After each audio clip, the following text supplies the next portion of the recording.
ഞാൻ റെയിൽവേ സ്റ്റേഷനിലാണ് ഇരിക്കുന്നത്. അപ്പോൾ ട്രെയിൻ വരാൻ കുറച്ചുകൂടി സമയമുണ്ട്. അപ്പോൾ ഞാനിപ്പം കാക്കനാട് പോയി ആറട്ടണ്ണനെ കാണാമെന്ന് വിചാരിച്ചിട്ട് തന്നെയാണ് പോയത്. അപ്പോൾ അവിടെ ചെന്ന് നമ്മൾ അപേക്ഷ കൊടുത്തപ്പോൾ അവിടെ നിന്ന് പറഞ്ഞു അവിടെയല്ല, എറണാകുളം സബ് ജയിലിലാണ് ആറട്ടണ്ണൻ ഉള്ളത് എന്ന് പറഞ്ഞു. നേരെ നമ്മൾ എറണാകുളം സബ് ജയിലിൽ പോയി. അതായത് ഹൈക്കോടതിയുടെ ബാക്കിൽ അവിടെയാണ് ഇപ്പോൾ ഓൾറെഡി ആറട്ടണ്ണൻ ഉള്ളത് കേട്ടോ. അപ്പം ഞാനിത് പോവാൻ ഉദ്ദേശിച്ചതിൻ്റെ കാരണം എന്താണെന്ന് വെച്ച് കഴിഞ്ഞാൽ നമുക്ക് വേണ്ടിയിട്ട് ഒരുപാട് കണ്ടൻറ്റുകൾ ആറാട്ടെണ്ണൻ തന്നിട്ടുണ്ട്. ആറാട്ടെണ്ണൻ്റെ കുറച്ച് വീഡിയോ ബൈറ്റിലൂടെയാണ് നമ്മൾക്ക് കുറച്ച് നമ്മുടെ ചാനലിന് റീച്ച് കിട്ടിയത്. അപ്പോൾ സത്യത്തിൽ ഒരു മനുഷ്യന് ഒരവസ്ഥ വരുമ്പോഴാണ് നമ്മൾ ശരിക്കും അവരെ ഒന്ന് പോയി കാണേണ്ടതും സഹായിക്കേണ്ടതും എന്നാണ് ഞാൻ പഠിച്ചേക്കണത്. അപ്പോൾ ഇവരെ വെച്ചിട്ട് ഇപ്പോൾ കുറേ കണ്ടൻറ്റും ഈ ഒരു അവസ്ഥ വെച്ചിട്ട് റീച്ച് ഉണ്ടാക്കാൻ നോക്കുന്ന കുറേ ആളുകളുടെ വീഡിയോയും ഞാൻ കണ്ടു. അവരൊന്നും ആറാട്ടെണ്ണൻ്റെ ഈ ഒരു അവസ്ഥയിൽ ആറാട്ടെണ്ണനെ പോയി കാണാനോ ഒന്നിനും തയ്യാറായിട്ടില്ല എന്നുള്ളൊരു കാര്യം വളരെ ദുഃഖകരമായിട്ടുള്ളൊരു കാര്യമാണ്. പലരും പറയുന്നുണ്ട് ആറാട്ടെണ്ണനെ കാണിക്കൂല എന്ന് പറയുന്നുണ്ട്. ഞാൻ പോയി കണ്ടു, എനിക്ക് യാതൊരു തടസ്സങ്ങളും ഉണ്ടായില്ല. നമുക്ക് ഒരു തടസ്സങ്ങളും ഇല്ലാതെ ആറാട്ടെണ്ണനെ പെട്ടെന്ന് തന്നെ കാണാൻ പറ്റി. ആറാട്ടെണ്ണൻ കുഴപ്പമൊന്നുമില്ല, അത്യാവശ്യം ഹെൽത്തി ആയിട്ട് തന്നെ ഇരിക്കുന്നുണ്ട്. ഇപ്പോൾ അവിടെ ഫ്രീഡം എന്ന് പറഞ്ഞാൽ ജയിലിൽ എന്തോരം ഫ്രീഡം ഉണ്ടാവുമെന്ന് നമുക്കറിയാമല്ലോ. അപ്പോൾ അത്തരത്തിലുള്ള ഒരു വിഷമം മാത്രമേ ഇപ്പോൾ ആറാട്ടെണ്ണനുള്ളൂ. അതിന് മുമ്പ് എനിക്കൊരു കാര്യം പറയാനുള്ളത് എന്താണെന്ന് വെച്ച് കഴിഞ്ഞാൽ, ഞാൻ വേറൊരാൾക്കുടെ വീഡിയോ കണ്ടിരുന്നു. ആറാട്ടെണ്ണനെ ജയിലിൽ പോയി കണ്ടു. പോലീസുകാരെ കുറേ കുറ്റം പറഞ്ഞിട്ടുള്ള വീഡിയോ ആണ് ഇട്ടിരിക്കുന്നത്. പോലീസുകാർ കാണാൻ സമ്മതിക്കുന്നില്ല, വീട്ടിലുള്ള ആളുകളെ മാത്രമേ കാണാൻ സമ്മതിക്കുന്നുള്ളൂ എന്നൊക്കെ പറഞ്ഞിട്ടാണ് അയാൾ വീഡിയോ ചെയ്തിരിക്കുന്നത്. സത്യം പറഞ്ഞാൽ ഞാൻ ഇന്നേ വരെ ആറാട്ടെണ്ണൻ്റെ കൂടെ ഈ കക്ഷീനെ ഇതുവരെ ഞാൻ കണ്ടിട്ടില്ല എന്ന് മാത്രമല്ല, ഇവരൊക്കെ ആരാണ് എന്ന് തന്നെ ചിന്തിച്ചു പോകുന്ന ഒരു അവസ്ഥയിലാണ് ഞാൻ ആ വീഡിയോ കണ്ടപ്പം എനിക്ക് തോന്നിയത്. ആ വീഡിയോ അത്യാവശ്യം നല്ല റീച്ചും ആയിട്ടുണ്ട്. പക്ഷെ ഇന്ന് ഞാൻ ആറാട്ടെണ്ണനോട് ചോദിച്ചപ്പോൾ അങ്ങനെ ആരും തന്നെ ആറാട്ടെണ്ണനെ കാണാൻ വന്നിട്ടില്ല എന്നാണ് ആറാട്ടെണ്ണൻ എന്നോട് പറഞ്ഞത്. അപ്പം ഞാൻ പോയി കണ്ടത് എന്താണെന്ന് വെച്ച് കഴിഞ്ഞാൽ, നമുക്ക് വേണ്ടി ഒരുപാട് ബൈറ്റുകളും കാര്യങ്ങളും വീഡിയോകളും ഒക്കെ ആറാട്ടെണ്ണൻ നമുക്ക് തന്നിട്ടുണ്ട്. ആറാട്ടെണ്ണൻ്റെ കുറച്ച് വീഡിയോ കൂടെ തന്നെയാണ് നമ്മൾ ആദ്യം റീച്ച് ആയത് തന്നെ. അപ്പോൾ ആ ഒരു നന്ദിയും കടപ്പാടും നമുക്ക് ആറാട്ടെണ്ണനോടുള്ള കാരണം അദ്ദേഹത്തിന് ഇങ്ങനെ ഒരു അവസ്ഥ. കാര്യം ആറാട്ടെണ്ണൻ്റെ കയ്യിലെ തെറ്റിൽ കൂടിയാണ് ഇങ്ങനെ വന്നെങ്കിലും ഇങ്ങനെ ഒരു ദുരവസ്ഥയിൽ ഒരു മനുഷ്യൻ പുറത്തിറങ്ങാൻ പറ്റാണ്ട് കിടക്കുമ്പോൾ ആരും അദ്ദേഹത്തിന് വേണ്ടി ഒന്നും ചെയ്യുന്നില്ല എന്നുള്ളൊരു കാര്യം. അപ്പോൾ ആറാട്ടെണ്ണന് വേണ്ടിയിട്ട് ആരും തന്നെ ഒരു കാര്യവും ചെയ്യാൻ തയ്യാറാവുന്നില്ല എന്നൊരു കാര്യം വളരെ സങ്കടകരമാണ്. അദ്ദേഹത്തിന് ആരും നല്ലത് പറയൂല, അത് പോട്ടെ. അത് എന്താണെന്ന് വെച്ച് കഴിഞ്ഞാൽ അമ്മാതിരി പോസ്റ്റാണ് ഇട്ടിരിക്കുന്നത്. പിന്നെ ഇത് ആറാട്ടെണ്ണനല്ല ഇത് ചെയ്തത് എന്നാണ് ആറാട്ടെണ്ണൻ ഇന്ന് എൻ്റെ അടുത്ത് പറഞ്ഞത്. അത് നമുക്ക് തെളിയിക്കണം, അല്ലാതെ വെറുതെ പറഞ്ഞത് കൊണ്ടായില്ലല്ലോ. ആറാട്ടെണ്ണൻ്റെ ഫോൺ ആറാട്ടെണ്ണനല്ലാതെ വേറെ അദ്ദേഹത്തിൻ്റെ കൂടെയുള്ള, അതായത് അദ്ദേഹത്തിന് ഇപ്പോൾ കൊണ്ടു നടന്നിട്ട് റീച്ചിന് വേണ്ടി ഇതൊക്കെ ഉപയോഗിക്കുന്ന ആളുകൾ ചെയ്തതാണ് എന്നൊക്കെയാണ് ഇപ്പോൾ ആറാട്ടെണ്ണൻ പറയുന്നത്. നമുക്കറിയില്ല. ആറാട്ടെണ്ണൻ്റെ ഫോൺ ഒരുപാട് പേര് കൈമാറി ഉപയോഗിക്കുന്നുണ്ട് എന്ന് ആറാട്ടെണ്ണൻ പറയുന്നു.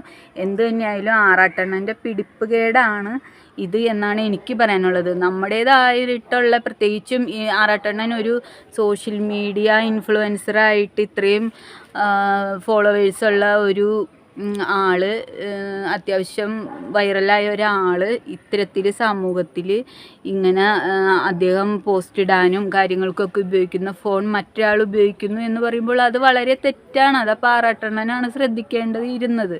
അത് ഞാനടക്കം എല്ലാവരും ആറാട്ടെണ്ണനെ പറയുന്നുണ്ട്. ഈ ഇല്ലാക്കഥകൾ പറഞ്ഞിട്ട് ആറാട്ടെണ്ണനെ കാണാൻ സമ്മതിക്കുന്നില്ല, കാണിക്കാൻ സമ്മതിക്കുന്നില്ല, അങ്ങനെയൊന്നുമുള്ള ഒരു കാര്യങ്ങളല്ല.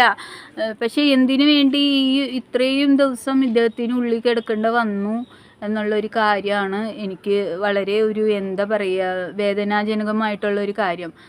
ഈ പൈനാപ്പിൾ മുടിയൻ ഒരു വക്കീലിനെ കൊണ്ടുവന്നിട്ട് പല കാര്യങ്ങളും പറയുന്നുണ്ട്. സത്യത്തിൽ ഒരു നല്ല മിടുക്കനായിട്ടുള്ളൊരു വക്കീലായിരുന്നെങ്കിൽ ആ ആഴ്ചയിൽ തന്നെ, അല്ലെങ്കിൽ ആ 2 ദിവസത്തിനുള്ളിൽ തന്നെ ആറാട്ടെണ്ണന് ജാമ്യം എടുത്ത് പുറത്തിറങ്ങാൻ പറ്റുന്ന ഒരു കേസേ ഇതിലുള്ളൂ. ചെയ്തത് തെറ്റാണ് എന്നുള്ളൊരു കാര്യം ഇപ്പോൾ ആറാട്ടെണ്ണന് മനസ്സിലായിട്ടുണ്ട്. അത് നമ്മുടെ സമൂഹം ഒന്നടങ്കം പറയുന്നുണ്ട്. എനിക്ക് പറയാനുള്ളത്, ആറാട്ടെണ്ണൻ്റെ പേരിൽ ഒരുപാട് വ്യാജ പ്രചരണങ്ങൾ ഒരുപാട് പേര് ചെയ്യുന്നുണ്ട്. ഒരാൾ ജയിലിൽ പോയി കണ്ടു എന്ന് പറഞ്ഞ് വീഡിയോ ഇറക്കുക. ഞാൻ ഇന്നലെ പോകാനിരുന്നതാണ്, പക്ഷെ ഇന്നലെ ഞാൻ എന്തുകൊണ്ടോ എനിക്ക് പോകാൻ പറ്റിയില്ല. പകരം ഇന്ന് ശനിയാഴ്ചയാണ്, ഇന്നെങ്കിലും ഒന്ന് പോകുമെന്ന് ഞാൻ വിചാരിച്ചിരുന്നു. പിന്നെ നാളെ ഞായറാഴ്ച കാണാൻ പറ്റൂല, ഞായറാഴ്ച എന്തായാലും വിസിറ്റേഴ്സിനെ അനുവദിക്കൂല എന്നുള്ളൊരു കാര്യം അറിയാവുന്നതുകൊണ്ട് തന്നെയാണ് ഇന്ന് ഞാൻ പോയത്. ഇന്ന് നമുക്ക് ഉച്ച കഴിഞ്ഞിട്ടാണ് നമ്മൾ കറങ്ങി തിരിഞ്ഞിട്ട് ലാസ്റ്റാണ് ആറാട്ടണ്ണൻ എവിടെയാണ് കിടക്കുന്നത് എന്ന് കറക്റ്റായി മനസ്സിലാക്കി അവിടെ എത്തിയപ്പോൾ തന്നെ നമ്മൾ ഒരു മണി 1:30 ആ ഒരു ടൈമായി. പിന്നെ നമുക്ക് 3 മണിക്കാണ് നമുക്ക് കാണാൻ പറ്റിയത്. എന്തൊക്കെയായാലും ഇന്ന് കണ്ടിട്ടേ വരുള്ളൂ എന്നൊരു മട്ടിൽ തന്നെയായിരുന്നു ഞാനും പോയത്. പിന്നെ ആറാട്ടണ്ണന് വേറെ കുഴപ്പങ്ങളൊന്നുമില്ല. പിന്നെ ഫ്രീഡം എന്ന് പറഞ്ഞു കഴിഞ്ഞാൽ ആറാട്ടണ്ണന് നമ്മൾക്ക് നമ്മുടെ വീട് പോലെ പെരുമാറാനൊന്നും പറ്റൂലല്ലോ. അത് നമ്മളെന്തായാലും ഒന്നും പറയാൻ പറ്റൂല. നമുക്ക് നമ്മുടെ വീട് പോലെ പറയാൻ പറ്റൂല, അവരെയും കുറ്റം പറയാൻ പറ്റൂല. പിന്നെ നാട്ടുകാരെ മുഴുവൻ കയറ്റി കാണിക്കാൻ ചിലപ്പോൾ ഒരു പക്ഷേ പോലീസുകാർ സമ്മതിച്ചു ഒന്നും ഇല്ല, അതിനുള്ള അനുമതി കൊടുക്കൂല. വീട്ടുകാർക്ക് എന്തായാലും കാണാൻ പറ്റും. ഇപ്പം ഞാനെന്തായാലും കണ്ടു.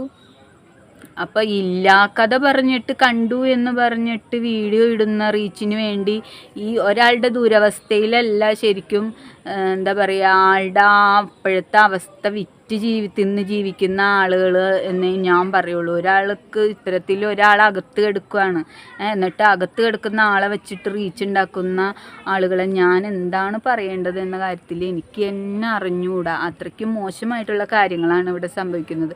ഈ ആറാട്ടണ്ണൻ്റെ കൂടെ റീച്ചിന് വേണ്ടി നടന്ന ആൾക്കാരൊന്നും ആറാട്ടണ്ണനെ ഒരു നോക്ക് കാണാനായിട്ട് ചെന്നിട്ടില്ല എന്നുള്ളൊരു കാര്യം മാത്രമാണ് വാസ്തവം. ആറാട്ടിനെ കാണാനായിട്ട് ആരും ഇതുവരെ ജയിലിൽ ചെന്നിട്ടില്ല എന്നുള്ള ഒരു വാസ്തവമായിട്ടുള്ള ഒരു കാര്യം നിങ്ങളെ അറിയിക്കാൻ വേണ്ടിയിട്ടാണ് ഞാൻ ഈ വീഡിയോ ചെയ്യുന്നത്. പിന്നെ ആരും ഇനി ആറാട്ടിനെ കാണാനൊന്നും പറഞ്ഞ് ഇനി അങ്ങോട്ട് ചെല്ലണ്ട. ആറാട്ടണ്ണന് ഒരു കുഴപ്പവുമില്ല, അത്യാവശ്യം നല്ല രീതിയിൽ തന്നെ ഇരിക്കുന്നുണ്ട്. പക്ഷെ പുള്ളിക്ക് മാനസികമായിട്ടൊരു വിഷമം പോലെ എനിക്ക് തോന്നി. അതെന്തായാലും ഉണ്ടാവുമല്ലോ. നമ്മൾ ഇത്ര നാളും ജീവിച്ചിരുന്ന ഒരു സാഹചര്യത്തിൽ നിന്ന് പെട്ടെന്ന് തന്നെ നമ്മൾ ഒരു ലോക്കായിട്ടുള്ള ഒരു അവസ്ഥയിലേക്ക് മാറുമ്പോൾ നമുക്ക് ആ സ്വാതന്ത്ര്യം, ആ ഫ്രീഡം ഇല്ലാതാവും.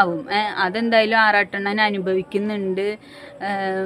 എല്ലാം എന്താ പറയുക, അവനവന് തോന്നുന്നത് അതാത് സമയത്ത് ചെയ്യാൻ പറ്റാതെ ആ ഒരു ശ്വാസം മുട്ടൽ ആറാട്ടണ്ണൻ അതിൻ്റെ ഉള്ളിൽ അനുഭവിക്കുന്നുണ്ട്. ആറാട്ടണ്ണൻ തന്നെ വിചാരിച്ചു കാണില്ല ആറാട്ടണ്ണൻ ഇങ്ങനെ ലോക്കായി പോകുന്നു.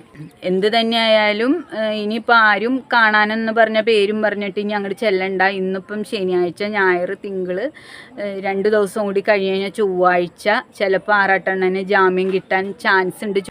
ചൊവ്വാഴ്ചത്തേക്കാണ്. അപ്പോൾ ഈ പൈനാപ്പിൾ മുടിയൻ ഒരു വക്കീലിനെ കൊണ്ടുവന്നിട്ട് കുറച്ച് കാര്യങ്ങൾ പറയുന്നുണ്ട്. അപ്പോൾ ആ വക്കീൽ തന്നെ ആയിരുന്നു ആറാട്ടണ്ണൻ്റെ വക്കീൽ. പക്ഷെ കുറച്ചും കൂടി ഒരു മിടുക്കനായിട്ടുള്ള വക്കീലായിരുന്നെങ്കിൽ ആറാട്ടണ്ണൻ ഇതിനോടകം തന്നെ ജാമ്യത്തിൽ ഇറങ്ങിയിട്ട് പുറത്തേക്ക് ഇറങ്ങാമായിരുന്നു. പക്ഷെ ഇതുവരെ ഒരാഴ്ച കഴിഞ്ഞിട്ടും ആറാട്ടണ്ണന് ഇറങ്ങാൻ സാധിച്ചിട്ടില്ല. അതുകൊണ്ട് ആ വക്കീലിനെ മാറ്റിയിട്ട് വേറെ നല്ലൊരു വക്കീലിനെ കുടുംബക്കാരി തന്നെ വെച്ചിട്ടുണ്ട് എന്നാണ് ആറാട്ടണ്ണൻ പറഞ്ഞത്. ഞാൻ എന്തെങ്കിലും സഹായമോ അല്ലെങ്കിൽ വക്കീലിന് എന്തെങ്കിലും വെച്ച് തരേണ്ടതുണ്ടോ എന്നാണ് ഞാൻ ചോദിച്ചത്.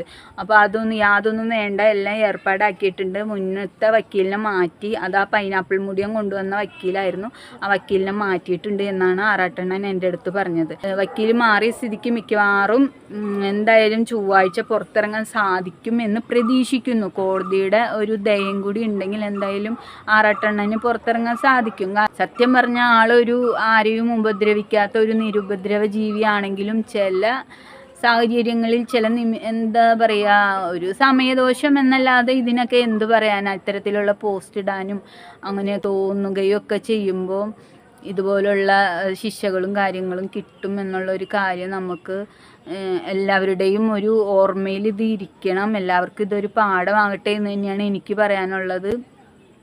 കാരണം ആറാട്ടണ്ണൻ്റെ ഇപ്പോഴത്തെ അവസ്ഥ ഓർത്ത് ചെറിയൊരു വിഷമമുണ്ട് എങ്കിൽ കൂടിയും ഇനി ആരും ഇങ്ങനെ ചെയ്യരുത്. കാരണം നമ്മളെന്തിനാണ് മറ്റുള്ളവർ ഇപ്പോൾ അത്യാവശ്യം സിനിമയിലൊക്കെ അഭിനയിച്ചു, അത്യാവശ്യം ഒരു നിലവിലയായ ആ സമയത്ത് തന്നെയാണ് ഇതുപോലത്തെ ഉള്ള ബുദ്ധിമോശങ്ങൾ തോന്നി ഇതുപോലുള്ള പോസ്റ്റ് ഇടുകയും.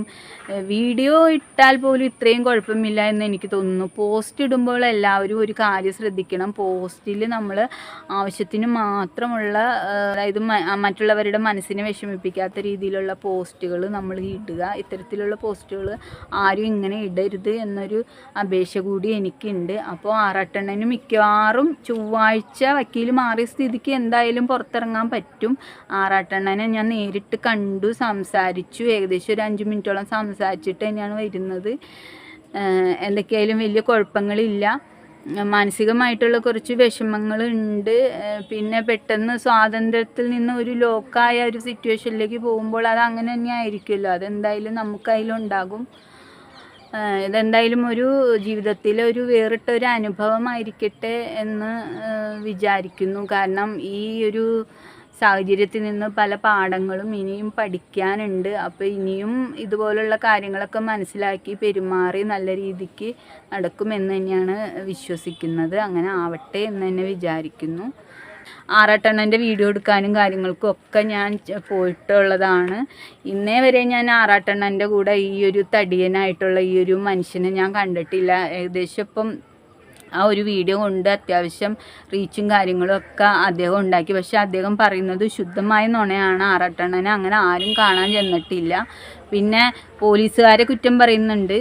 വീട്ടുകാരെ മാത്രമേ കാണിക്കുള്ളൂ, പുറത്തുനിന്ന് ആരെയും വഴിക്കൂടെ പോണ കണ്ടവർക്ക് കയറി ഇറങ്ങി കാണേണ്ട ആവശ്യമൊന്നുമില്ലല്ലോ. അത്യാവശ്യം റിലേഷനും അത്യാവശ്യം ആറാട്ടണ്ണൻ്റെ സുഹൃത്തുക്കൾക്കും മാത്രമാണല്ലോ കാണേണ്ട ആവശ്യമുള്ളൂ. അപ്പോൾ അതെന്തായാലും അവർ കാണിക്കാണ്ടൊന്നും ഇരിക്കില്ല. സന്ദർശകർക്ക് നിയന്ത്രണമുണ്ട്. വാരിക്കോരി സന്ദർശകരെ ഒന്നും കാണാൻ അനുവദിക്കില്ല. ആഴ്ചയിൽ ഇത്ര പേരെന്ന് വെച്ചിട്ടാണ് സന്ദർശകരെ അനുവദിക്കുള്ളൂ.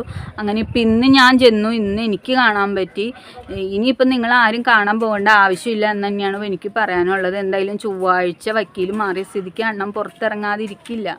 രാവിലെ ഇറങ്ങിയതാണെങ്കിലും എവിടെയാണ് കറക്റ്റ് ആറാട്ടണ്ണൻ ഉള്ളത് എന്നുള്ള കറക്റ്റായിട്ടുള്ള വിവരം എനിക്കില്ലാത്തത് കൊണ്ട് ഫസ്റ്റ് ഞാൻ കാക്കനാടാണ് പോയത്. കാക്കനാട് പോയി അപേക്ഷ കൊടുത്ത് കഴിഞ്ഞപ്പോഴാണ് അറിഞ്ഞത്. പോലീസുകാർ തന്നെ പറയുമായിരുന്നു ആറാട്ടണ്ണൻ അവിടെയല്ല കിടക്കുന്നത്, ആറാട്ടണ്ണൻ കിടക്കുന്നത് ഹൈക്കോർട്ടിലാണ്, സബ് ജയിലിലാണ്. വീണ്ടും അവിടെ നിന്ന് അങ്ങോട്ട് പോയി. അങ്ങനെ ചുറ്റിത്തിരിഞ്ഞ് 3 മണി ആയപ്പോഴത്തേക്കും ആറാട്ടണ്ണനെ കാണാൻ പറ്റിയെന്നുള്ളൊരു കാര്യം നിങ്ങളെ ഞാൻ അറിയിക്കുകയാണ്. അത് ആറാട്ടണ്ണനെ കണ്ടിട്ട് ഇപ്പം ഞാൻ എൻ്റെ വീട്ടിലേക്ക് പോകാനായിട്ട് തിരിച്ച് റെയിൽവേ സ്റ്റേഷനിൽ വന്നിരിക്കുകയാണ്.